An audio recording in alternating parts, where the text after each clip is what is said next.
Sebelum kemerdekaan, Indonesia mengalami masa penjajahan yang terbagi dalam beberapa periode.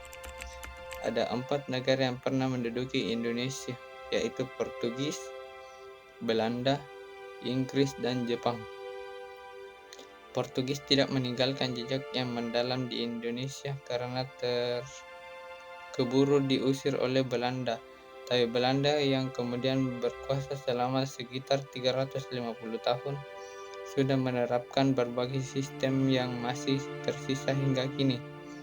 Untuk menganalisa sejarah perekonomian Indonesia, rasanya perlu membagi masa pendudukan Belanda menjadi beberapa periode berdasarkan perubahan-perubahan kebijakan yang mereka perlakukan di Hindia Belanda. Sebutan untuk Indonesia saat itu yaitu Verenigde Oost-Indische Compagnie atau disebut VOC. Belanda yang saat itu menganut paham merkantilis benar-benar menancapkan kukunya di Hindia Belanda.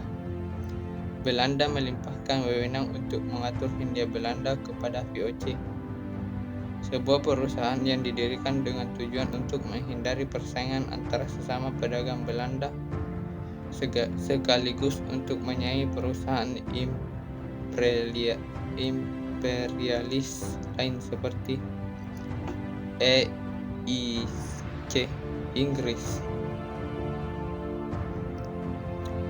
Mereka datangkan ke Hindia Belanda, dan ini juga merubah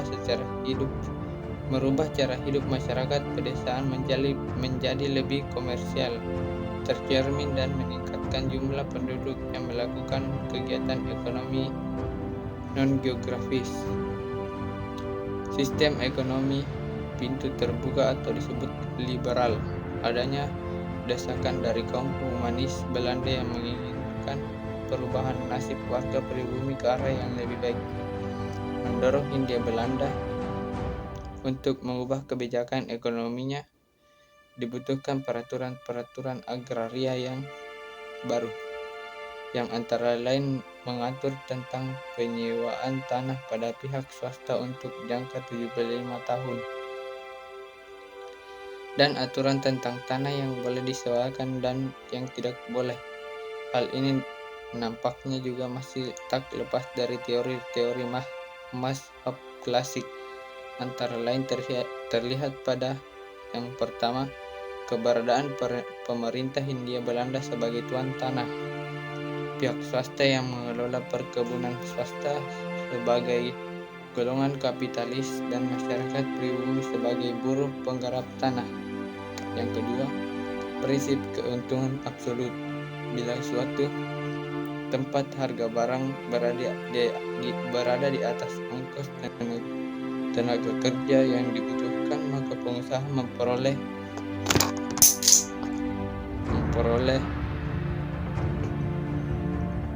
laba yang besar dan mendorong mengalirnya faktor produksi ke tempat tersebut. Laissez-faire perekonomian diserahkan pada pihak swasta. Walau jelas pemerintah Belanda masih memegang peran yang besar sebagai penjajah yang sesungguhnya, pada akhirnya sistem ini bukannya meningkatkan kesejahteraan masyarakat pribumi, tapi malah menambah penderitaan, terutama bagi para kuli kontrak yang pada umumnya tidak diperlakukan layak. Pendudukan Jepang dari tahun 1942 sampai tahun 1945, pemerintah militer Jepang menerapkan suatu kebijakan pengarahan sumber daya ekonomi mendukung gerak maju pasukan Jepang dalam Perang Pasifik.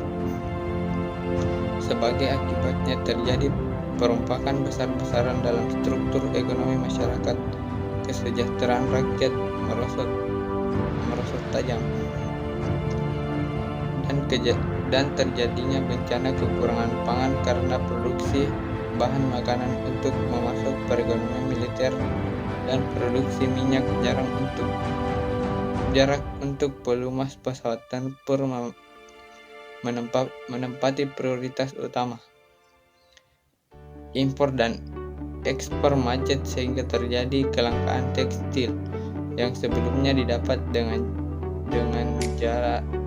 jalan impor. Seperti inilah sistem sosialis ala bala tentara dai Nippon. Segala hal diatur oleh pusat guna mencapai kesejahteraan bersama yang diharapkan akan tercapai seusai memenangkan Perang Pasifik. Selanjutnya adalah perekonomian pada masa Orde Lama. Pasca masa kemerdekaan 1945 sampai 1950, keadaan ekonomi keuangan pada masa awal kemerdekaan amatlah buruk. Di antaranya disebabkan oleh inflasi. Inflasi yang sangat tinggi disebabkan karena beredarnya lebih dari satu mata uang secara tidak terkendali. Pada waktu itu, untuk sementara waktu, pemerintah Republik Indonesia menyatakan 3 mata uang yang sangat berlaku di wilayah Republik Indonesia. Di antaranya adalah mata uang de Jepang, mata uang pemerintah Hindia Belanda, dan mata uang pendudukan Jepang. Kemudian pada tanggal 6 Maret 1946, Panglima Abney pasukan sekutu mengumumkan berlakunya uang Nika di daerah-daerah yang dikuasai sekutu. Pada bulan Oktober 1946, pemerintah Republik Indonesia juga mengeluarkan uang kertas baru, yaitu Ori, sebagai pengganti uang Jepang. Berdasarkan teori moneter, banyaknya jumlah uang yang beredar mempengaruhi kenaikan tingkat harga. Masa demokrasi liberal 1950 sampai 1997. Masa ini disebut masa liberal karena dalam politik maupun sistem ekonominya itu menggunakan prinsip-prinsip liberal. Perekonomian diserahkan pada dasar sesuai teori-teori masa klasik yang menyatakan laissez-faire. Padahal pengusaha pribumi masih lemah dan belum bisa bersaing dengan pengusaha non-pribumi, terutama pengusaha Cina. Pada akhirnya, sistem ini hanya memburuk kondisi perekonomian Indonesia yang baru merdeka. Usaha-usaha yang dilakukan untuk mengatasi masalah ekonomi seperti Ganting Syafruddin, yaitu pemotongan nilai uang 20 Maret 1950 untuk mengurangi jumlah uang yang beredar agar tingkat harga turun. Kemudian program Benteng Kabinet Nasir, yaitu upaya menumbuhkan wira swastawan pribumi dan mendorong importir nasional agar bisa bersaing dengan perusahaan impor asing dengan membatasi impor barang tertentu dan memberikan lisensi impornya hanya pada importir pribumi serta memberikan kredit pada perusahaan-perusahaan pribumi. Selanjutnya adalah perekonomian pada masa Orde Baru.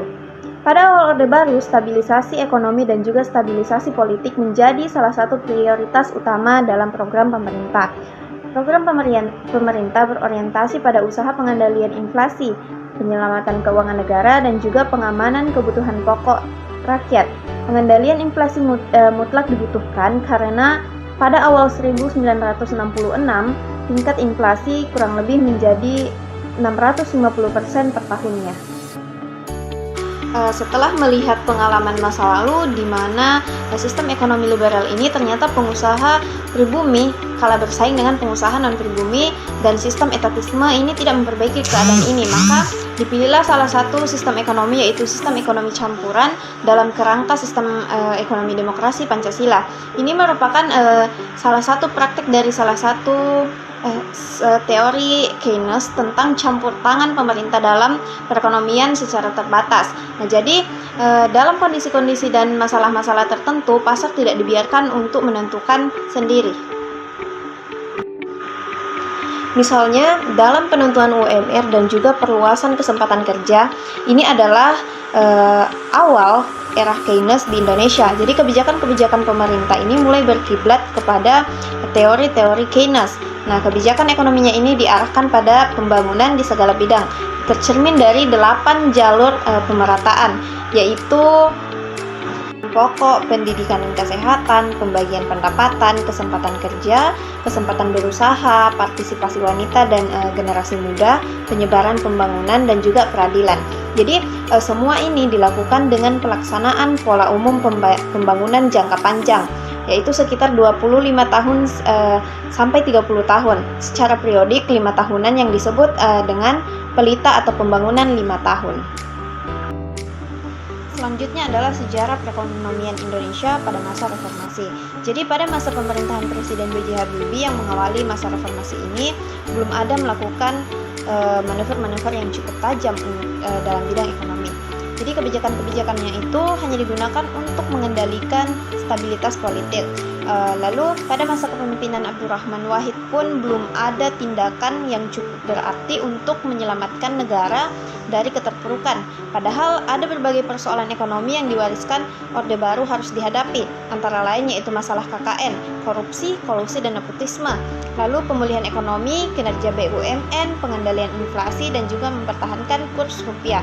Malah presiden ini terlibat skandal Brunei Gate yang menjatuhkan kredibilitasnya di mata masyarakat. Akibatnya, kedudukan pun akhirnya digantikan oleh Presiden Megawati.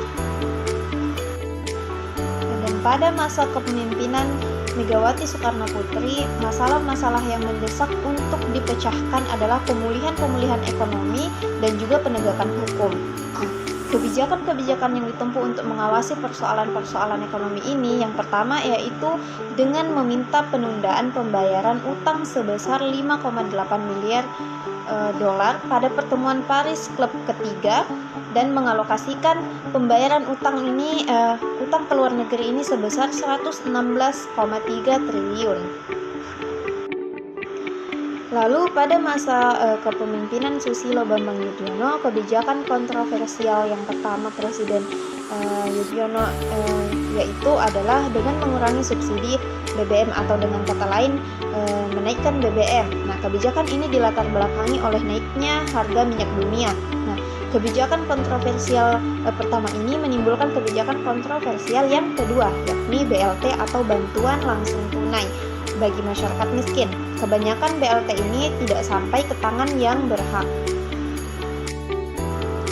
Menurut Keynes, investasi merupakan faktor utama untuk menentukan kesempatan kerja ini. Mungkin ini mendasari kebijakan pemerintah yang ditujukan untuk memberikan kemudahan bagi investor, terutama investor asing, yang salah satunya adalah revisi Undang-Undang Ketenagakerjaan. Jika semakin banyak investasi asing di Indonesia, diharapkan jumlah kesempatan kerja juga bertambah. Pada pertengahan bulan Oktober tahun 2006, Indonesia melunasi sisa utang pada IMF sebesar 3,2 miliar dolar Amerika Serikat.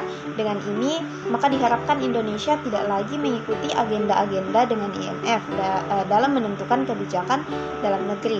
Namun, wacana untuk berhutang lagi pada luar negeri ini kembali mencuat setelah keluarnya laporan bahwa kesenjangan ekonomi antara penduduk kaya dan miskin menajam dan jumlah penduduk miskin meningkat dari 35,10 jiwa di Februari 2005 menjadi 39,05 juta jiwa pada Maret 2006.